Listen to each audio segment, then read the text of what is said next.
गुरु प्यारी साध संगत जी, सभी को प्यार भरी राधा स्वामी जी। साध संगत जी, दिल्ली भंडारे पर एक सत्संगी मुझे मिला जो अपनी मम्मी के साथ आया हुआ था। उनसे मैंने बातचीत की तो उन्होंने अपना एक ऐसा अनुभव साझा किया जिसे सुनकर मेरे अंदर का विश्वास कई गुना बढ़ गया। साध संगत जी, इस संसार में हर इंसान किसी न किसी इष्ट पर विश्वास करता है। मुसीबत आने पर ना चाहते हुए भी इंसान के मन में अपने इष्ट का ख्याल आने लगता है, क्योंकि इंसान को उस समय एक ऐसे सहारे की जरूरत होती है जो उसकी डूबती नैया को पार लगा दे। लेकिन कभी कभी जिन पर हम विश्वास करते हैं और जब वे हमें बड़ी मुसीबत से नहीं निकालते तो हमारा विश्वास डोलने लगता है।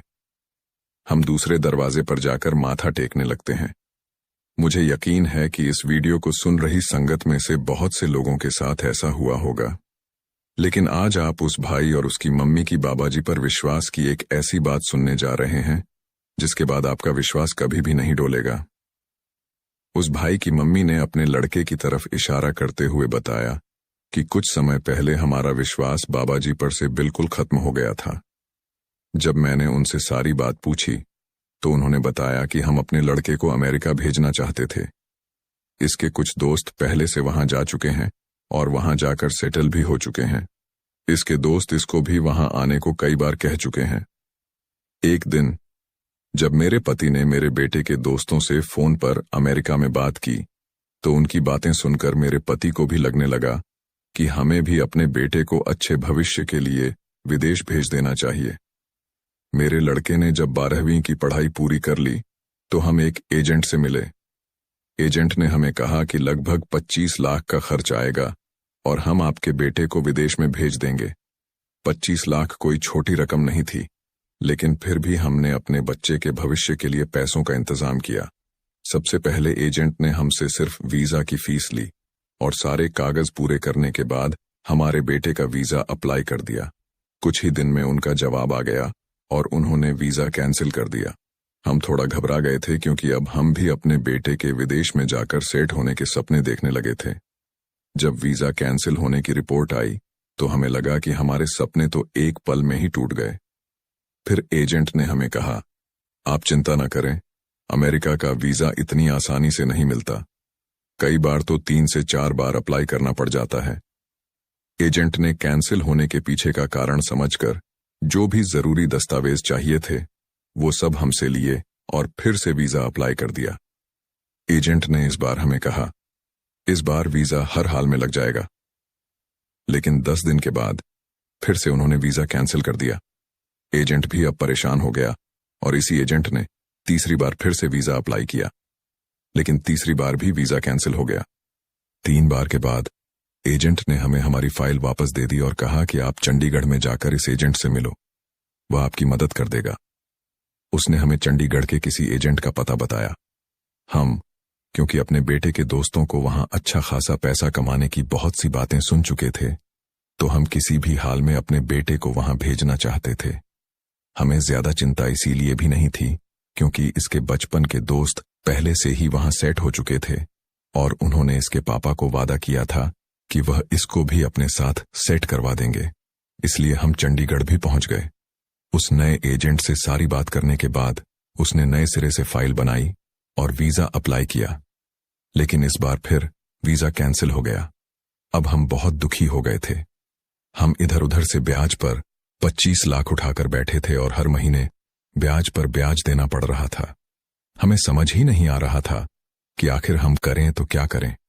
हम शुरू से बाबाजी से जुड़े हुए थे। मैं हर रोज बाबाजी से अरदास करती थी कि हमारा काम बनवा दो, लेकिन जब बार बार अप्लाई करने पर भी वीजा नहीं मिला तो मेरा विश्वास बाबाजी पर से डोलने लगा और मैं पीर फकीर के यहां माथा टेकने लगी।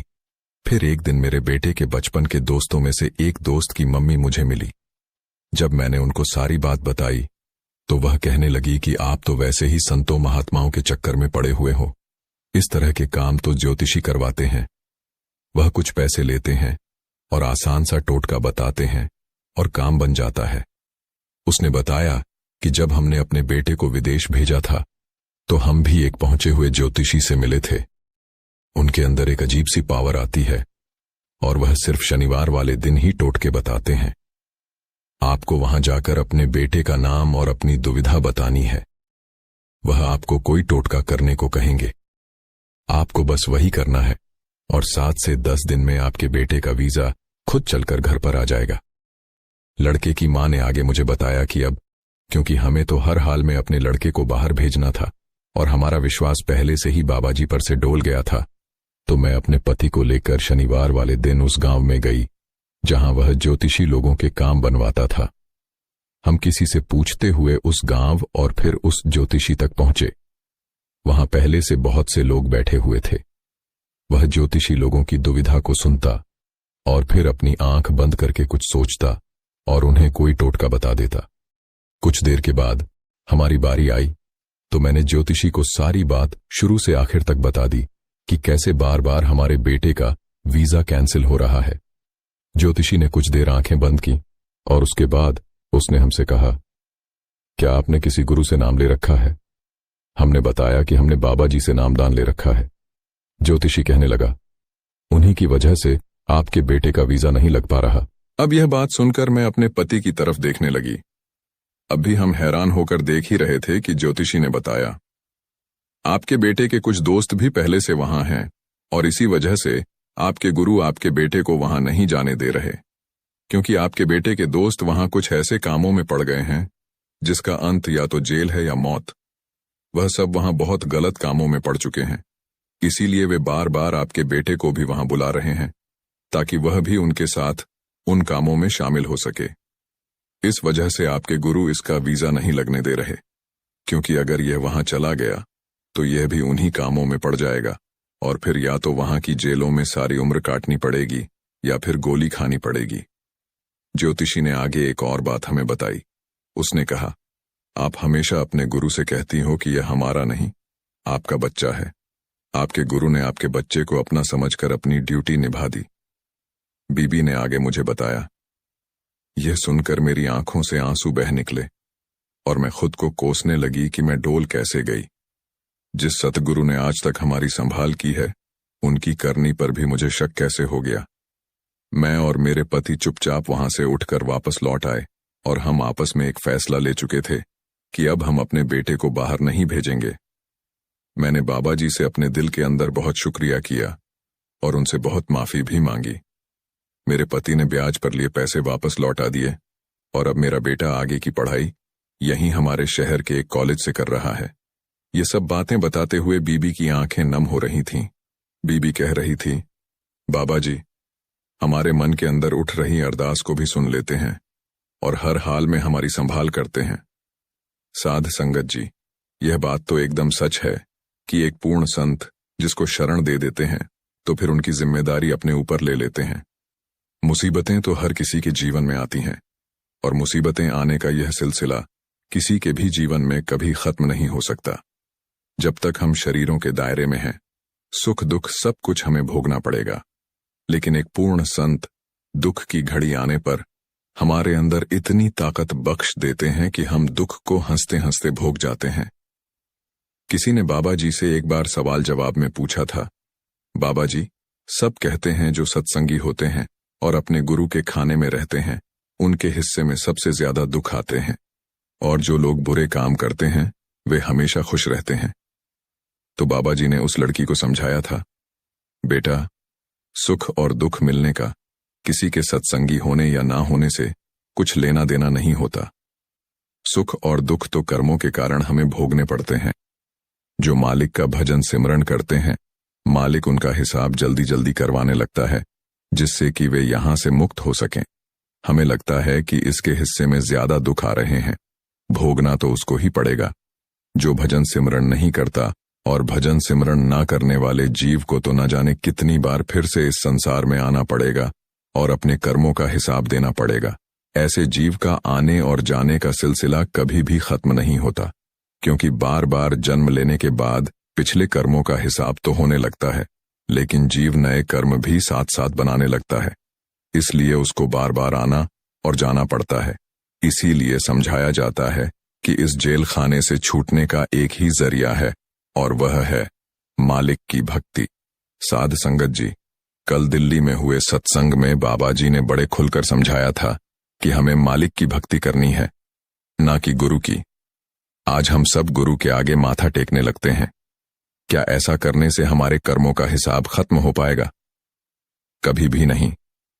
बाबा जी ने समझाया था, नाम की कमाई करने वाले बनो, तभी मालिक की खुशी हासिल कर पाओगे। आज सब गुरु को खुश करने में लगे हुए हैं। कोई गुरु के दर्शन करके हाथ ऊपर उठा रहा है, तो कोई माथा टेक रहा है। परमार्थ को हमने तमाशा बनाकर रख दिया है। गुरु प्यारी साध संगत जी, अब हम एक ऐसी अद्भुत प्रार्थना के बारे में चर्चा करेंगे जिसे खुद बाबा जी ने साध संगत को बताया है।